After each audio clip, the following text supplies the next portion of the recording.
आपने कभी ना कभी तुर्की के बारे में तो जरूर सुना ही होगा। आज मैं आपको इस वीडियो में तुर्की के माजी और उसके हाल मुस्तकबिल के बारे में बहुत कुछ बताने वाला हूं। तो चलिए दोस्तों, वीडियो शुरू करते हैं।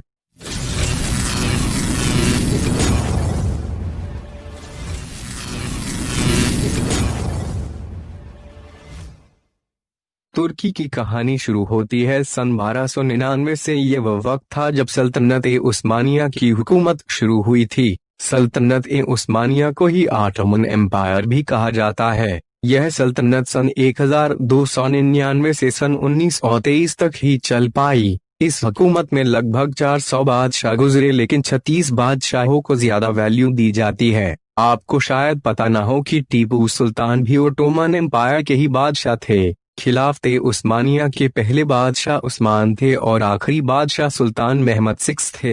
इस्लाम के कुछ ताकतवर एम्पायर्स में ओटोमन एम्पायर भी आते हैं। उस्मान ने जब ये हुकूमत खड़ी की थी तब उनके पास बहुत कम एरिया था। फिर उनके बाद आने वाले बादशाह, जिनका नाम ओरकन था, उन्होंने बहुत सा एरिया जीतकर अपने एरिया में मिला लिया। देखते ही देखते ओटोमन एम्पायर के पास एक बहुत बड़ा एरिया हो गया।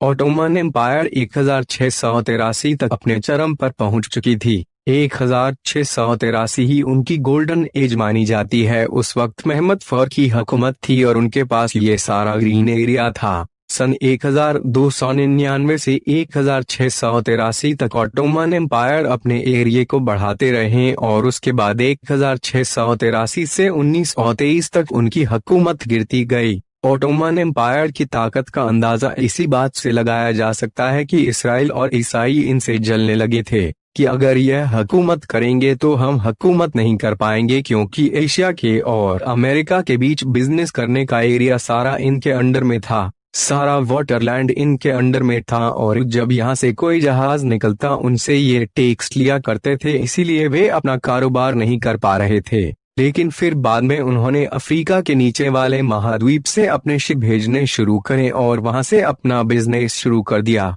ओटोमन एम्पायर के दौर में कभी भी किसी धर्म के लोगों को सताया नहीं गया। हाँ, लेकिन हर किसी से यह जरूर कहा जाता है कि आप इस्लाम धर्म कबूल करें और उनको लालच भी दिया जाता था, लेकिन कभी इन पर जुल्म नहीं किया गया। जब कुछ यूरोपियन कंट्रीज को लगने लगा कि ऑटोमन एम्पायर इनसे आगे निकल रहे हैं, तब ब्रिटेन ने भी अपना एरिया बढ़ाने की सोची और ब्रिटेन वालों ने भारत को अपना निशाना बनाया और धीरे धीरे अपनी चालाकी से वे पूरे इंडिया पर कब्जा करते चले गए। उनके पास अब इंडिया के रूप में बहुत बड़ा खजाना था। ब्रिटेन के तानाशाह इंडिया से इतना माल लेकर जा चुके थे अपने देश की, उनको पता था कि अब अगर ऑटोमन एम्पायर से जंग हुई तो जीत हमारी ही होगी। और उनको यह भी पता था कि जंग में इंडिया के लोग भी हमारा साथ जरूर देंगे।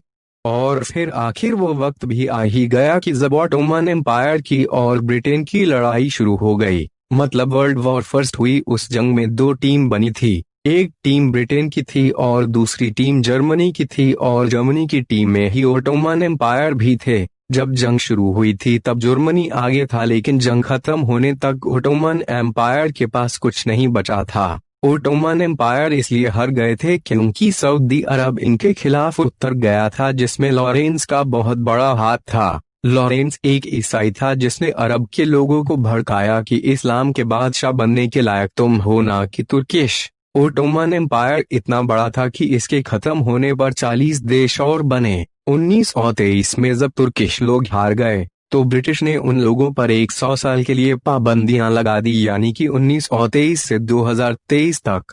हालांकि इतने लंबे समय की और इतनी बड़ी पाबंदियां शायद ही आज के दौर में किसी दूसरे देश पर होंगी, जिसमें से कुछ पाबंदी को हटाने के चक्कर में तुर्की के प्रेसिडेंट रजब तैयब एर्दोगान जेल भी जाकर आ चुके हैं, जिनमें स्कार्फ पहनने की, बुर्का ओढ़ने की और मर्दों को दाढ़ी रखने की पाबंदियां भी हटा दी है। तुर्की पर काफी सारी पाबंदियां है, उसके बावजूद भी वे अपनी जीडीपी भी हमेशा की तरह बढ़ा रहा है, अपनी मिलिट्री भी और अपने हथियार भी। यूरोपियन कंट्री जिस बात से टेंशन में है कि हमने इस पर इतनी पाबंदियां लगा रखी है, फिर भी यह देश इतना तरक्की कैसे कर रहा है। जैसे कि आप देख सकते हैं, यह लिस्ट है 2020 की जीडीपी। इसमें तुर्की 19 रैंक पर आता है और उससे पहले सिर्फ एक ही मुस्लिम कंट्री है, वे है सऊदी अरब।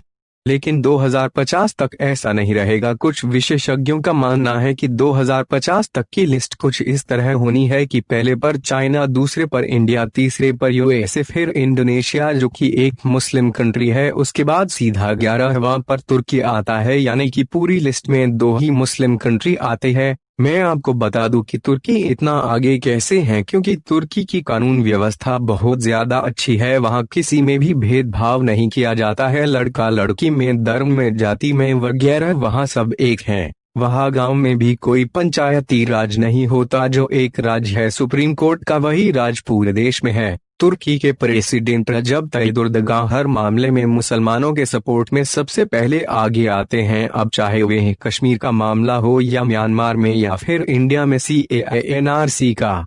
2023 में तुर्की अपने ऊपर से पाबंदी हटवाकर फिलिस्तीन के मुसलमानों की सपोर्ट में जरूर आगे आएगा और मस्जिद अक्सा को भी आजाद करवाएगा। हाल फिलहाल में ही आया सोफिया म्यूजियम को आया सोफिया मस्जिद में बदलने का फैसला भी लिया है, जिससे उन्होंने हर मुसलमान का दिल जीत लिया। दोस्तों, अब क्या आपको लगता है कि तुर्की अकेला मस्जिद अक्सा को आजाद करवा पाएगा, जबकि सऊदी अरब और दुबई जैसे बड़े देश इसका साथ न देंगे? दोस्तों, यह मेरी पहली वीडियो है और इसमें सारी एजुकेटेड वीडियोस अपलोड किया करूंगा, जिससे कि आपको सारी नॉलेज मिलती रहे। सभी इतिहास की इस्लामिक जंग के बारे में आपको बताऊंगा, तो आप मेरे चैनल को सब्सक्राइब जरूर करें।